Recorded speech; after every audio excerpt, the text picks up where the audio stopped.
Գիտեք, որ Սամվել Կարապետյանի գլխավորած ուժը Ուժեղ Հայաստան կուսակցությունը մասնակցում է հունիսի 7-ին կայանալիք ընտրություններին եւ վարչապետի թեկնածու է առաջադրվել Սամվել Կարապետյանը, ձեր վերաբերմունքը։ Սամվել Կարապետյանը Տաշիրից մի անձնավորություն է, որ ամեն հարցում ինքը օգնել է։ Տաշիրը եկեղեցին ինքն է կառուցել, Գուգարկի շրջանում ինչքան տների է օգնել, շատերի, Արցախում շատ եկեղեցուն սատար կանգնելու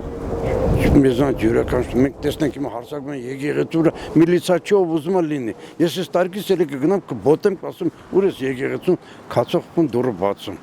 Երկրին պետք է ուժեղ մարդ, հայրենասեր, ժողովրդի ծոցից ծնված հելած մարդ, էսի արդեն կապ չունի նա Հայաստանի բնագիչ է, թե արտերկրի որևէ, նա հայ է, նա հայրենասեր է, այն որ ասում են Հայաստանի քաղաքացի չի իրավունք չունի, ով է այդ իրավունքի ձրգել։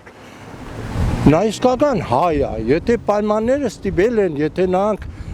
փախե գաղթե գնացել են ուրիշ երկրներ, բայց մնացել են հայ։ Ես ծնունդով ջավախքից եմ, հիմի ասենք ես ստեղ չաբրեի, ջավախքում ելնեի, ես իրավունք չունեի ազգի երկրի մասին մտածելու, այդ ինչ աբսուրդ է։